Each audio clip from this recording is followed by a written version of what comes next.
चलो ठीक है, देखो प्रोबेबिलिटी में पिछले क्लास मेरे ख्याल में ये आखिरी क्वेश्चन हो गया था हम लोग का, इसके आगे बात कर रहे हैं। 7 नंबर देखो, एक बार पढ़ो फटाफट।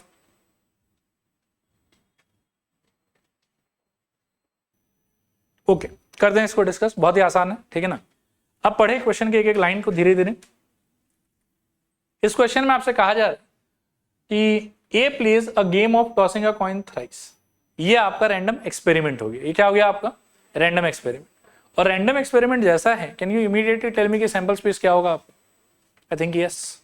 क्या हो सकता है बताओ? 3 सिक्का यदि आप उछालोगे तो क्या क्या आ सकता है बताओ? H H H. और क्या आ सकता है? नहीं, बार उस पर मत जाओ, आप क्या कि 1 टी, फिर 2 टी, फिर 3 टी, वैसे धीरे धीरे मूव पे, तो सिस्टमैटिक रहेगा, तो आपके लिए भी आसान होगा। H H T. अब टी तो अलग अलग पोजीशन पे आ सकता है, तो क्या हो सकता है बताओ? थोड़ा जोर से और जल्दी जल्दी। एच टी एच, फिर टी एच एच, फिर अब 2 टी वाला सिचुएशन आएगा तो क्या होगा बताओ? टी टी एच कर लूं, एच को घुमाओ, क्या होगा बताओ? टी एच टी, और बताओ एच टी टी। अब 2 टी वाला सारा खत्म, अब क्या हो सकता है? तीन टी। क्लियर मेरे ख्याल में? तो ये हो गया आपका 3 कॉइन का सैंपल स्पेस। अब आगे सवाल पे बात करते हैं। ये कह रहा है कि for each head he gets ₹2 from the organiser, ठीक है, and for each tail he has to give ₹1.5 to the organiser. Let x denote the amount gained or lost by the person. Show that x is a random variable and exhibit it as a function of the same sample space. तो ये बाद वाला part कोई बहुत ज्यादा complicated नहीं, आप देखो मैं करके दिखाता हूँ आपको। आपको करना है क्या है, x के अंदर में एक एक करके इन सारे आदमी लोग को डाल। मान लो कि मैंने पहले ट्रिपल एच को डाला। अभी ट्रिपल एच में रूल कहता है कि एच अगर आया तो प्लेयर को ₹2 मिलेगा, और अगर मान लो कि टी आया या टेल आया तो प्लेयर को, ऑर्गेनाइजर को ₹1.5 देना पड़ेगा। क्लियर मेरे ख्याल में? इसमें कितने बार एच आया है? इसमें भी ₹2 मिला होगा, इसमें भी ₹2 मिला होगा, इसमें भी ₹2 मिला होगा, तो प्लेयर को ओवरऑल कितना रुपया मिला? ₹6। और ये इसके गेन है कि लॉस है? गेन है। और वही आपके रैंडम वेरिएबल का रूल है कि ये आने से गेन कितना होगा? ₹6 गेन होगा। तो इसका नंबर ये वाला हो जाएगा। कैन यू गेस कि नेक्स्ट वाले का नंबर क्या होगा? एच आया तो ₹2 मिला, फिर एच आया तो फिर से ₹2 मिला, टोटल रुपया कितना हो गया? 4। और टी आया तो आपको मिला कि आपको देना पड़ा? देना पड़ा। कितना देना पड़ा? 1.5। कितना बचा आपके हाथ? 2.5। और एक और चीज है कि इसमें तीनों में पोजीशन भले ही अलग अलग हो, लेकिन हर बार आपको ₹2 2 बार मिल रहा है, और एक बार 1.5 रुपीज आपको देना पड़ रहा है। तो overall all these 3 situations will have same outcome. तो एक साथ ही लिख देते हैं, क्या हो जाएगा बताओ? एक्स ऑफ, बोलो, एच टी एच, और लास्ट वाला क्या हो सकता है? X of T H H. और सबका आंसर कितना होना चाहिए बताओ? I think 2.5। नेक्स्ट वाला बताओ मेरे को, x of T T H, ये कितना होगा? टी से ₹1.5 गया, फिर से टी से ₹1.5 गया, टोटल कितना चला गया? -3। और एच से ₹2 आया, तो ओवरऑल कितना मिला आपको? -1। एंड आई थिंक ये वाले में तीनों में सेम ही अमाउंट आना चाहिए। एक्स ऑफ क्या होगा बताओ? टी एच टी, और बोलो x of T T H T और एच टी टी, इन तीनों पे कितना आ रहा है आपका? -1। और लास्ट है आपका टी टी टी। इसमें क्या होगा? रुपया मिलेगा कि हर बार आपको देना ही पड़ेगा? देना ही पड़ेगा। -1.5 एक बार, -1.5 2 बार, और -1.5 3 बार, तो ओवरऑल कितना गया आपका? -4.5। और यही जो लिखा है मैंने, यही आपका आंसर। क्योंकि इसमें आपसे कोई भी प्रोबेबिलिटी डिस्ट्रीब्यूशन टेबल वगैरह तो कुछ मांग नहीं रहा है, आपको बस ये बोल रहा है कि ये जो रैंडम वेरिएबल है इसको फंक्शन की तरह एग्जिबिट करो। तो ये जो प्रेजेंटेशन है इसी को हम लोग बोलते हैं कि फंक्शन की तरह एग्जिबिट करना। और लास्ट में आपको बस ये लिख के छोड़ देना, और कुछ खास नहीं करना है इसमें, क्योंकि और तो कुछ पूछा नहीं है हमसे। क्लियर? इन केस अगर सपोज करके प्रोबेबिलिटी डिस्ट्रीब्यूशन टेबल पूछा हुआ होता तो एक्स ने इस सिचुएशन में क्या क्या वैल्यू अटेन किया बताओ? 6, 2.5, -1 और -4.5। ये हो गया आपके रेंज ऑफ रैंडम वेरिएबल। अगर मैं पूछूं कि 6 का प्रोबेबिलिटी क्या होता? 1/8। 2.5 का प्रोबेबिलिटी 3/8। -1 का प्रोबेबिलिटी 3/8, और -4.5 का प्रोबेबिलिटी 1/8। और इसी चीज को हम टेबल में लिख देते तो वो प्रोबेबिलिटी डिस्ट्रीब्यूशन टेबल हो जाता। क्लियर मेरे ख्याल? अगला क्वेश्चन देखो। A coin is tossed until a head appears or the tail appears 4 times in succession. Find the probability distribution of the number of tosses. ठीक है, इसको पढ़ के थोड़ा 10 सेकंड अपने दिमाग को चलने दो, फिर बात करते हैं। आप ध्यान से सोच के मेरे को बताने का ट्राई करो कि प्रोबेबिलिटी डिस्ट्रीब्यूशन क्या चीज का चाहिए। हेड का चाहिए, टेल का चाहिए, कि नंबर ऑफ टॉसेस का चाहिए? Number of tosses. ये खुद को 3 बार बोलो, क्या चीज का प्रोबेबिलिटी डिस्ट्रीब्यूशन चाहिए? Number of tosses. एक बार और बोलो, एक बार और बोलो। अब मैं सॉल्व करूंगा, अब बस थोड़ा ध्यान दीजिए, ठीक है ना। अब नंबर ऑफ टॉसेस और कंडीशन ऐसा कुछ बोला हुआ है कि एक ही सिक्का है आपके पास में, आप उछालेंगे उसको, तब तक उछालते रहेंगे जब तक या तो एक बार हेड ना आ जाए और या फिर 4 बार बैक टू बैक आपके पास में टेल ना आ जाए। अब आप सोचो कि अलग अलग सिचुएशन क्या हो सकता है। शुरू करते नहीं ऐसे फटाक से, आराम से धीरे धीरे। मान लो कि सिक्का उछाला आपने और पहली ही बार में सपोज करो कि आपके हेड आ गया, यू विल स्टॉप, क्योंकि एक हेड आते ही आपको रुक जाना है। इफ लेट्स से कि फर्स्ट वाले में हेड नहीं आया तो फिर कौन आया हो? बोलो, जोर से बोलो। और मान के चलो कि दूसरे अटेम्प्ट में हेड आ गया, अगेन स्टॉप। और क्या हो सकता है? एक बार टेल आया, फिर से आपने ट्राई किया, टेल आ गया, लेकिन थर्ड टाइम पर आपके हेड आ गया। और क्या हो सकता है? टेल टेल टेल और फिर से हेड। और क्या हो सकता है? बोलो, जोर से बोलो। टेल टेल टेल और टेल। समझ में आता है? ये सारा का सारा different possible situation. You will start try, और फर्स्ट वाले में अगर हेड आ गया तो विल स्टॉप। अगर फर्स्ट में हेड नहीं आया तो you will continue till second toss, फिर टेल के बाद में हेड। अगर सेकंड पे भी हेड नहीं आया तो थर्ड तक जाओगे, थर्ड पे भी हेड नहीं आया तो फोर्थ तक जाओगे, और चारों में अगर बैक टू बैक टेल आ गया then also you will stop.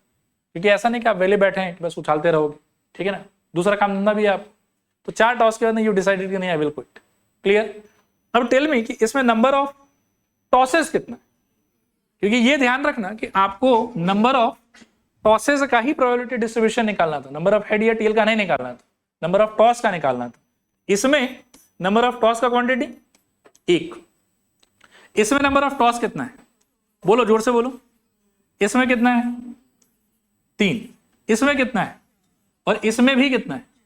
तो ये दोनों का मिला के 4, एक ही बार काउंट हो। 4 को हम 2 बार नहीं लिखे। आया बात समझ? क्लियर मेरे ख्याल में? अब आप देखो कि प्रोबेबिलिटी जब आप लिखोगे इनका, तो जैसे इसमें एक ही टॉस हो और उस बार क्या आया आपका? हेड आया। एक सिक्का उछालने पे एक बार हेड आने का प्रोबेबिलिटी कितना होता है? हाफ। इसका प्रोबेबिलिटी हो जाएगा हाफ, ठीक है। इसका प्रोबेबिलिटी हाफ इंटू हाफ कितना? 1/4। इसका probability half into half into half कितना? 1/8। इसमें क्या होगा कि इस पार्ट का रहेगा 1/4 इंटू 1/4 इंटू 1/4, तो अल्टीमेटली 1/16। और इस पार्ट का भी क्या होगा? 1/16।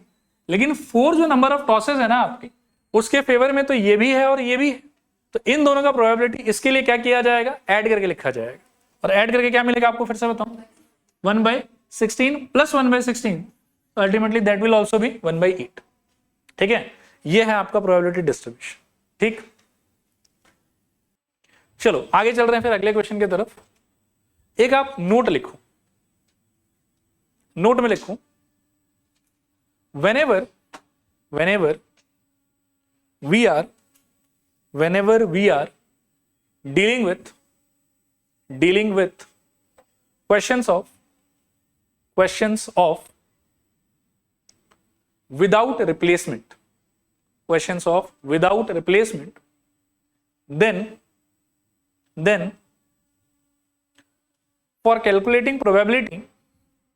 for calculating probability, we can go manually, or we can use combination.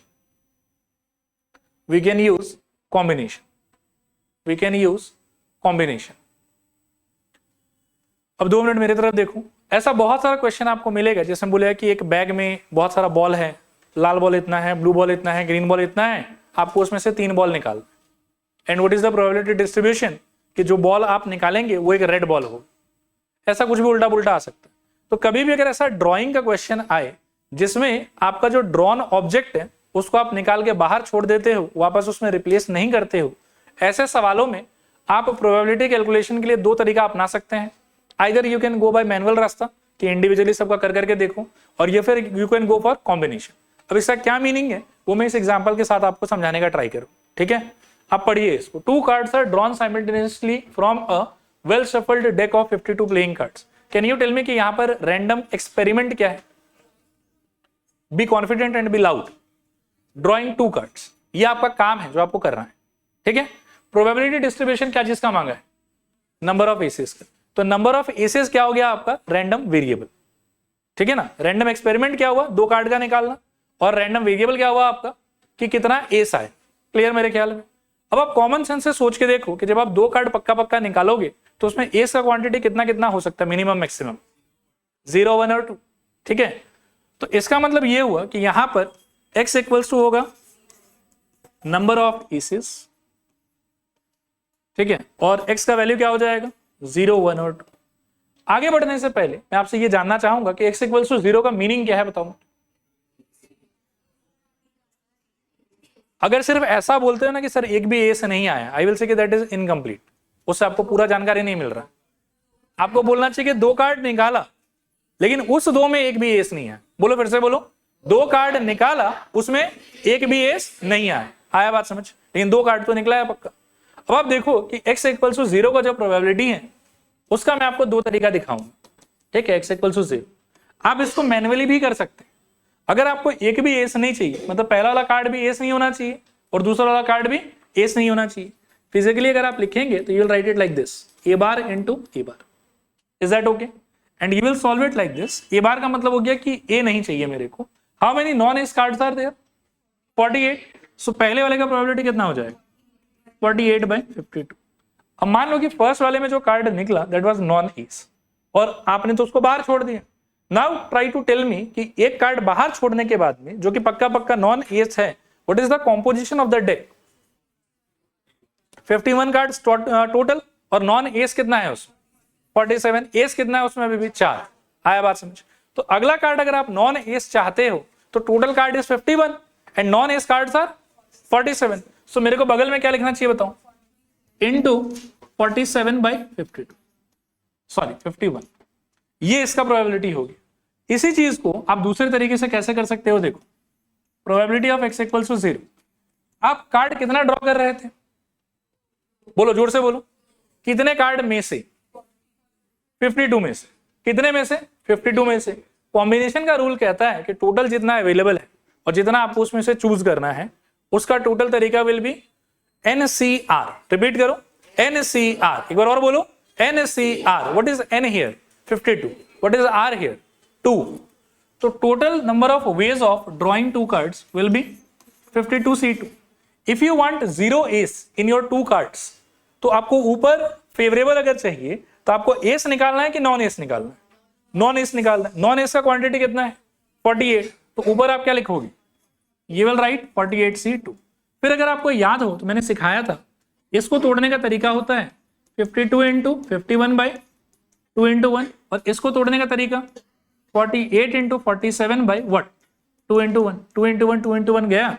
Again you are having same answer 48 into 47 upon 52 into 51। देखो, आया समझ कि नहीं आया समझ? मैनुअली भी कर सकते हो, कॉम्बिनेशन से भी कर सकते हो। मेरा सुझाव है कि हमेशा कॉम्बिनेशन से करना, क्योंकि जब कार्ड्स का क्वांटिटी कम रहेगा ना तो आपको लगेगा कि मैनुअली ज्यादा इजी है, बट एक्चुअली इसमें माथापेची नहीं होता। It is very simple. लेकिन कार्ड्स का क्वांटिटी बढ़ने के बाद में मैनुअल तरीके में बहुत माथापेची। Is that okay? ठीक है। नेक्स्ट, एक्सप्लेन मी कि probability of x equals to 1 कैसे निकाल सकते हैं। First try to explain me कि ये सिचुएशन बता क्या रहा है मेरे को। 2 कार्ड निकालेंगे, पहले ये बोलो क्या करोगे? 2 कार्ड निकालोगे, उसमें से एस कितना चाहिए? 1 चाहिए। तो नीचे क्या आना चाहिए बताओ? अगर 2 कार्ड निकाल ही रहे हो तो 52C2, 52C2, क्योंकि 2 कार्ड तो निकालोगे ही। अब आपका फेवरेबल सिचुएशन क्या है? आप क्या चाहते हैं कि उस 2 में से एक एस हो और एक नॉन एस हो। एस कितना है टोटल? 4। एस खुद कितना है? 4। उसमें से एक चाहिए आपको, और दूसरा वाला नॉन एस क्या होगा बताओ? 48C। Is that clear? Solve करेंगे तो ऊपर से 4 इंटू 48 और नीचे से I think 52 into 51/2 into 1। Further solve करने पे 4 इंटू 48/52 इंटू 51 और ये नीचे वाला 2 ऊपर चला जाएगा। ये आपका आंसर। देखो, आया समझ कि नहीं आया समझ? एक्सप्लेन मी कि P of x equals to 2 का मतलब क्या होगा यहां पे? बोलो, पहले सिचुएशन एक्सप्लेन करो। Be fast and loud. 2 card निकाला और दोनों का दोनों एस हो गया।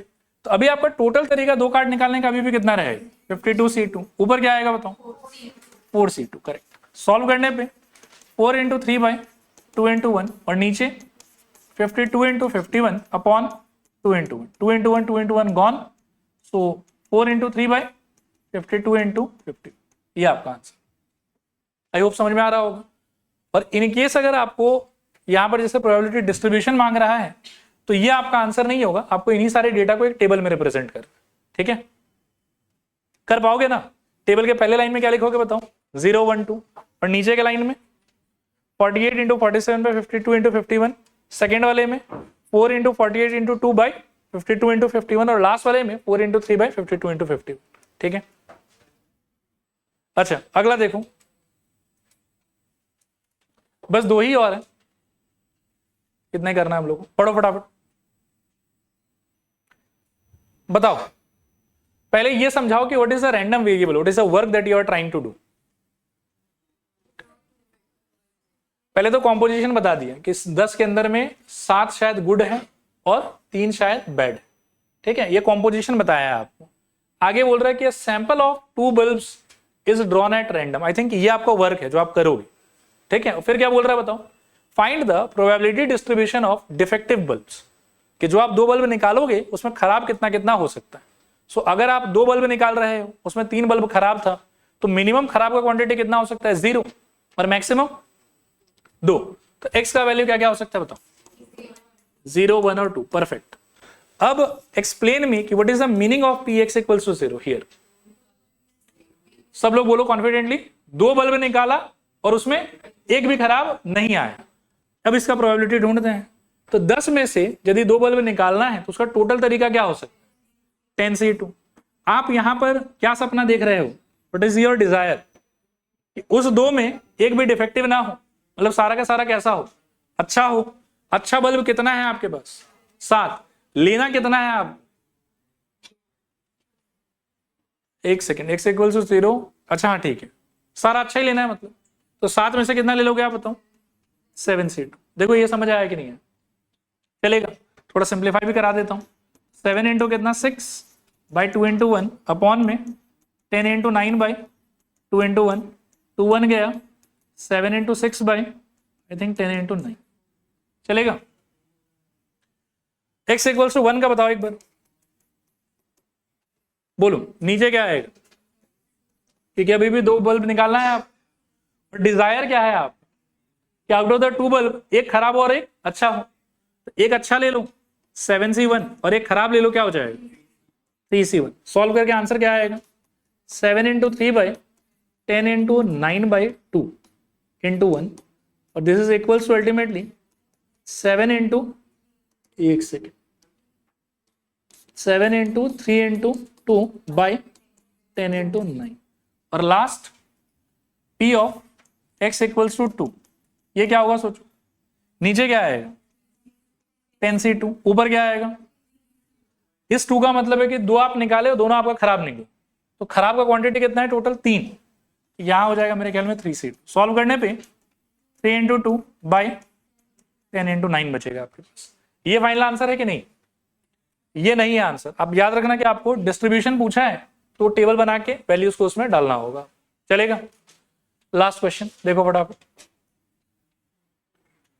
2 dice are rolled simultaneously, find the probability distribution of some of the digits on the 2 dice।